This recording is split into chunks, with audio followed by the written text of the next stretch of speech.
नमस्कार, मी Mayuresh कडव. World news बुलेटिनमध्ये आपलं स्वागत. या बुलेटिनमध्ये आपण या आठवड्याभरातल्या जगभरातल्या महत्त्वाच्या घडामोडी जाणून घेणार आहोत. सुरुवातीला बातमी आहे अफगाणिस्तानमधून.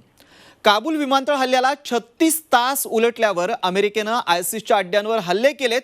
आयसिसच्या अड्ड्यांवर अमेरिकेच्या ड्रोन्सनं बॉम्बचा वर्षाव केला.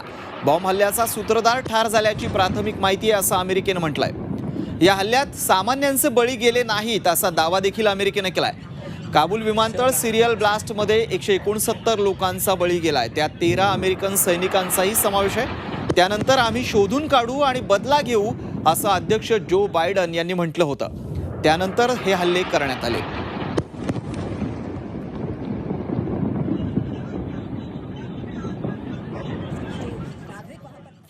अमेरिकेचे अध्यक्ष जो बायडन जे म्हणाले होते त्यांनी ते तसं करून दाखवलंय. काबूल विमानतळावरील बॉम्बस्फोटाचा बदला घेतला जाईल असं विधान त्यांनी केलं होतं. त्यांच्या वक्तव्यानंतर आता अमेरिका पुन्हा एकदा ॲक्शन मोडवर आली आहे.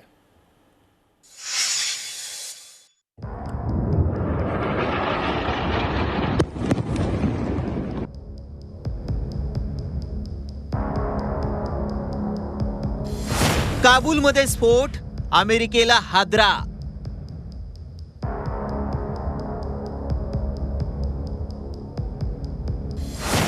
सैनिकांच्या मृत्यूचा घेणार बदला. We will not forgive.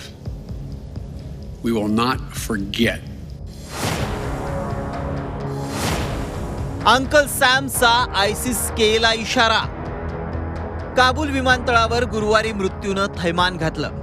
लागोपाठ झालेल्या 2 स्फोटांनी अमेरिकेला हादरा दिलाय. त्यामुळे अमेरिकेचे अध्यक्ष जो बायडन प्रचंड संतापले. आयसिस के या दहशतवादी संघटनेनं हल्ल्याची जबाबदारी स्वीकारल्यानंतर बायडेन यांनी हल्ल्याचा बदला घेतला जाईल असं ठणकावलंय. To those who carried out this attack, as well as anyone who wishes America harm, know this: we will not forgive. We will not forget. We will hunt you down and make you pay. हल्ल्याचे आदेश देणारे आयसिसचे म्होरके कोण आहेत हे आपल्याला माहिती आहे. ते जिथं लपून बसले असतील तिथं जाऊन त्यांना ठेचण्याचा इशाराही बायडेन यांनी दिलाय. अर्थात त्यांनी अशी भाषा वापरणं आवश्यक होतंच, कारण गेल्या 20 वर्षात अफगाणिस्तानच्या मुद्द्यावर अमेरिका सध्या सर्वात नरम पडल्याचा थेट आरोप होऊ लागलाय. मात्र बायडेन यांनी केवळ तोंडी इशारा देऊन भागणार नाहीये. The good, the bad, the ugly नावाचा खूप फेमस हॉलिवूड पिक्चर आहे. त्याच्यात एक डायलॉग आहे, when you want to shoot you shoot, don't talk. तुम्हाला जर गोळी मारायची आहे तर तुम्ही गोळी मारा, फालतू बाष्क बडबड करू नका. तर हे पण बायडनला लागू होतं, पण अमेरिकेत जनतेचं मनोधैर्य वाढवायला त्यांना हे करावंच लागेल. तब्बल 2 दशकं अफगाणिस्तानात राहून तालिबान, आयसिस, अल कायदा या दहशतवादी संघटनांना अमेरिका संपवू शकलेली नाही. अमेरिकन आणि अन्य देशांचे हजारो नागरिक अद्याप काबूलमधून बाहेर पडण्याच्या खटपटीत आहेत. अशा वेळी आयसिसनं हल्ला करून अमेरिकेची खोडी काढली आहे. आता बायडेन फक्त बोलून थांबतात की अफगाणिस्तानला पुन्हा रणभूमी बनवतात याकडे जगाचं लक्ष लागलंय. नागपूरहून अमर काणेचा ब्युरो रिपोर्ट, झी24 तास. अफगाणिस्तानात तालिबान्यांनी कब्जा केल्यानंतर आता तिथं तालिबान आणि आयसिस के मध्ये संघर्ष उफाळण्याची शक्यता आहे. दोन्ही दहशतवादी गट कट्टर अमेरिका विरोधी असले तरी त्यांच्यातून विस्तवही जात नाही ही वस्तुस्थिती आहे. नेमका काय आहे हा वाद, पाहूयात हा स्पेशल रिपोर्ट.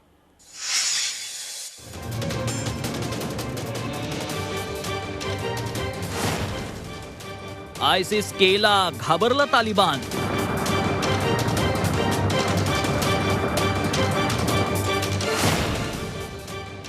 अफगाणिस्तानात नवं युद्ध पेटणार.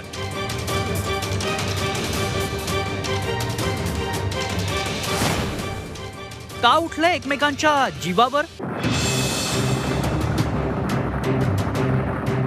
रक्तपात घडवत तालिबान्यांनी अफगाणिस्तानवर कब्जा केला खरा, मात्र आता तिथं त्यांच्या जुन्या शत्रूनं डोकं वर काढलंय, ज्याचं नाव आहे आयसिस के अर्थात खोरासन गट.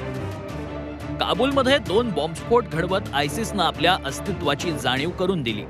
त्यामुळे तालिबान्यांच्या पायाखालची वाळू सरकली. खरं तर दोन्ही गट जिहादी, दोघांची विचारधारा एक, शत्रू एक. मात्र जेव्हा दोन्ही गट आमने सामने येतात तेव्हा घडतो फक्त नरसंहार.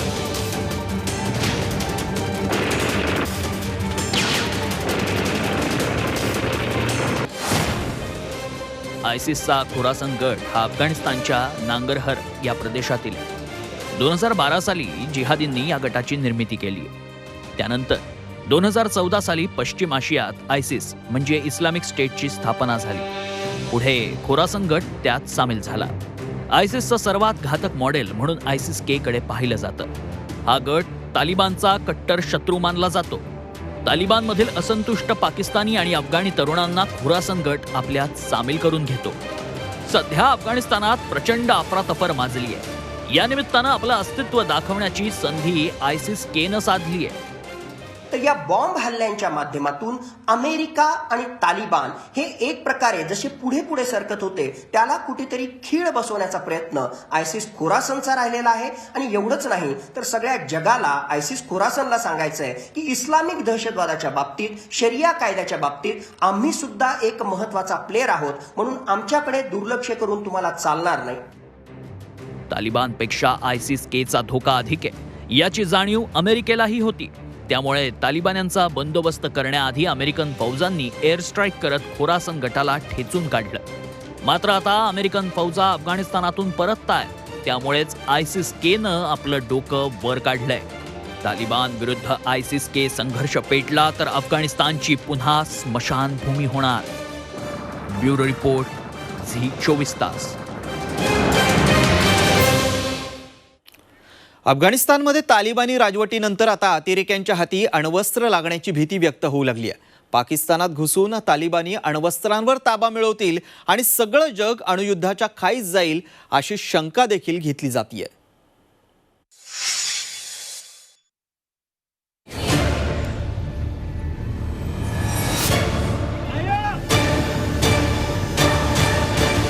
तालिबानच्या हाती पाकिस्तानी अण्वस्त्र.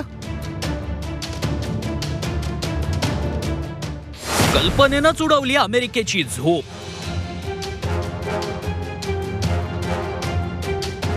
तालिबान अल कायदाला कसं रोखणार?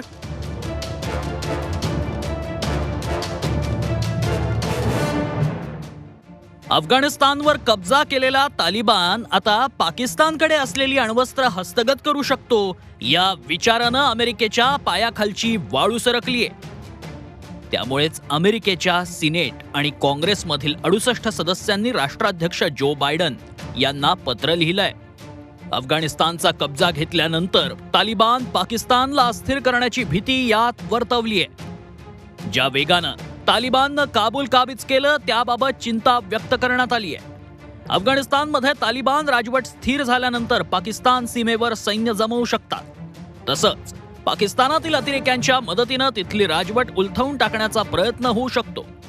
असं झालं तर पाकिस्तानकडे असलेली अण्वस्त्र अतिरेक्यांच्या हाती पडण्याचा धोका पत्रात अधोरेखित केलाय. दहशतवाद्यांचं अनेक वर्षांपासून एक स्वप्न आहे की जर आपल्याकडे अणुबॉम्ब असेल तर आपण त्याचा वापर करून जगाला पुन्हा नमवू शकतो आणि आपल्याला जे पाहिजे ते करू शकतो. अमेरिकेच्या खासदारांनी इतर अनेक विषयांवरही चिंता व्यक्त केली आहे. अफगाणिस्तानमध्ये सत्ता संघर्षाचा चीन फायदा उचलण्याचा प्रयत्न करणार. अफगाणी भूमीवरून अल कायदा आणि आयसिस अमेरिकेविरोधात अतिरेकी कारवाया करू शकतात. मात्र यातील सर्वात मोठी चिंता आहे ती तालिबानच्या हाती अण्वस्त्र लागण्याची. तसं झालं तर चिंता 100 पटींनी वाढणार आहे. अमेरिकेला यावर ठोस आणि जलद मार्ग काढावाच लागणार आहे. ब्युरो रिपोर्ट, झी 24 तास. आता बातमी आहे अफगाणिस्तानच्या एका लढवय्या वाघिणीची. काबूलमधली एक 27 वर्षांची तरुणी तालिबानला आव्हान देत उभी राहिली आहे. तिच्यावर 3 प्राणघातक हल्ले झालेत तरीही या वाघिणीनं जिद्द कायम ठेवली आहे.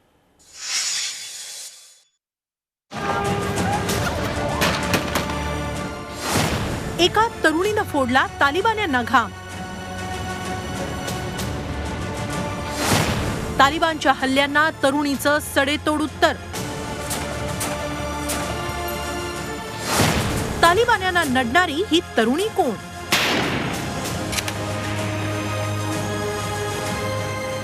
सत्तावीस वर्षांची जरीफा गफरी तालिबानच्या 3 हल्ल्यांना पुरून उरली आहे.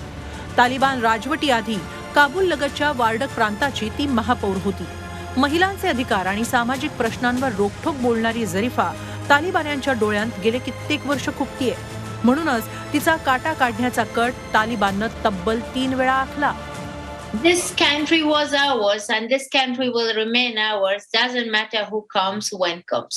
If women like me are now not there, it's just because वो बोलते हैं ना कि अगर शेर 2 कदम पीछे लेता है इसलिए कि वो आगे छलांग बहुत अच्छे से मारे. जरीफाचे वडील जनरल अब्दुल वसी गफरींना नोव्हेंबर 2020 मध्ये तालिबान्यांनी गोळी मारली. या हल्ल्याच्या आधी जरीफावरही प्राणघातक हल्ला झाला होता. त्यातून जरीफा वाचली. आजही ती अफगाणींच्या हक्कांसाठी लढते. तालिबानशी चर्चा करण्याचीही तिची तयारी आहे.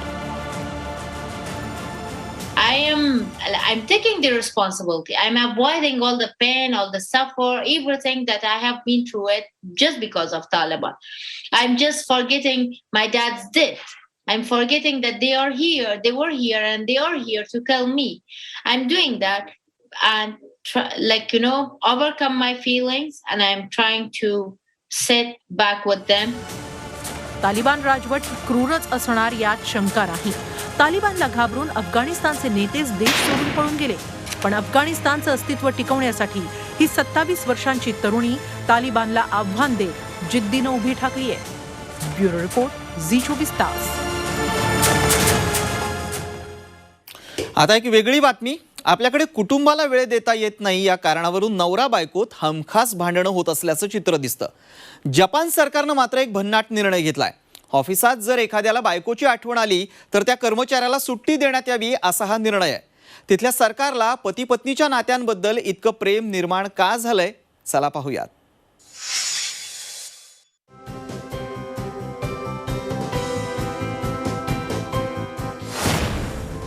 पत्नीसाठी पतीला मिळणार सुट्टी.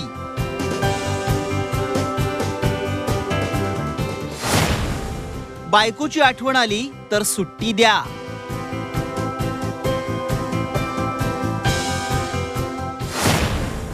विवाहित जोडप्यांसाठी अनोखा निर्णय.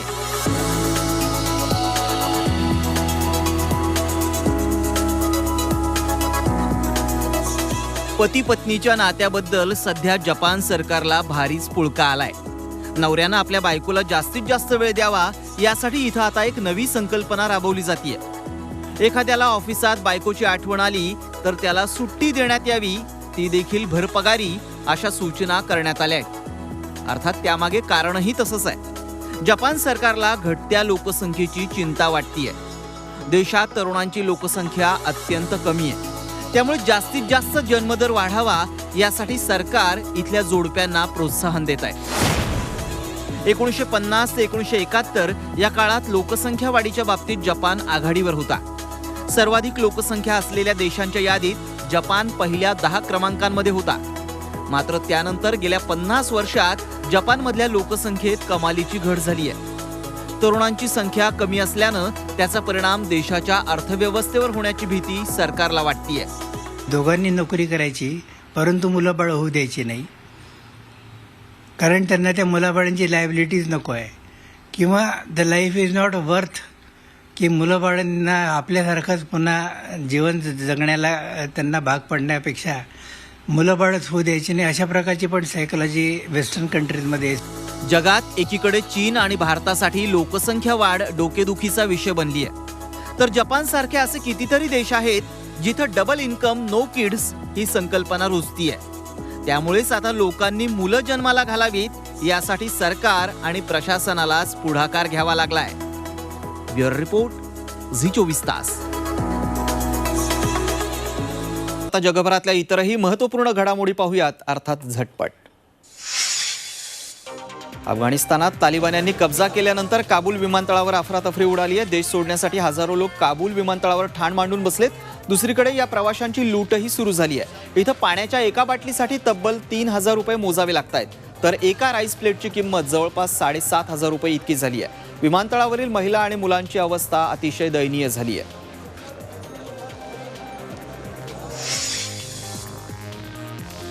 मेक्सिकोत एका हेलिकॉप्टरचं क्रॅश लँडिंग झालंय. या भीषण अपघाताचा थरार कॅमेऱ्यात कैद झालाय. हे हेलिकॉप्टर मेक्सिको नौसेनेचं आहे. हवेत असतानाच हेलिकॉप्टर अनियंत्रित झालं. पायलटनं हेलिकॉप्टर सुरक्षितरित्या लँड करण्याचा प्रयत्न केला, मात्र त्याला यश आलं नाही.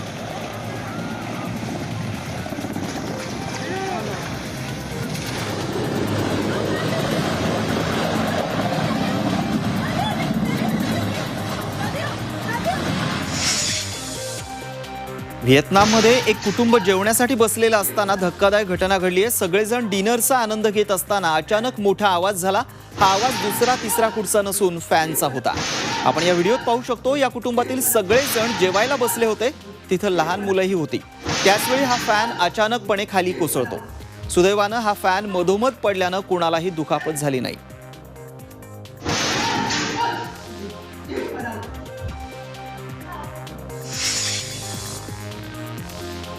अमेरिकेत एका महिलेनं ऑनलाईन खरेदी केलेल्या वस्तूवर एका अस्वलानं डल्ला मारलाय. या महिलेनं आपल्या घरच्या पत्त्यावर एक वस्तू मागवली होती. डिलिव्हरी बॉय घराच्या दारातच बॉक्स ठेवून निघून गेला. दरम्यान तिथं एक काळं अस्वल आलं आणि त्यानं तोंडानं हा बॉक्स उचलून पोबारा केला. हा सगळा प्रकार सीसीटीव्ही कॅमेऱ्यात कैद झालाय.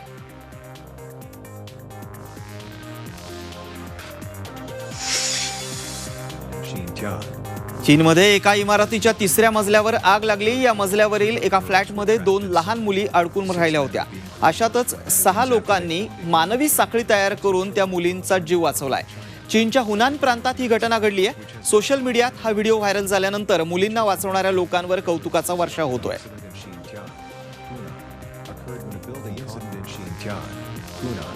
Occurred when a building caught fire on a 3rd floor and 2 little girls were trapped inside.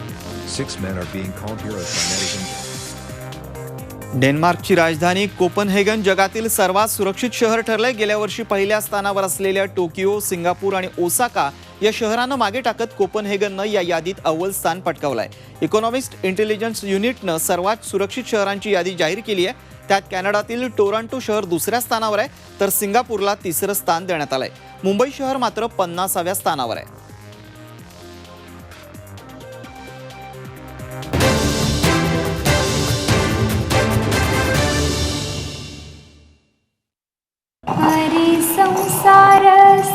बहिणाबाईंची जात्यावरची ओवी म्हणजे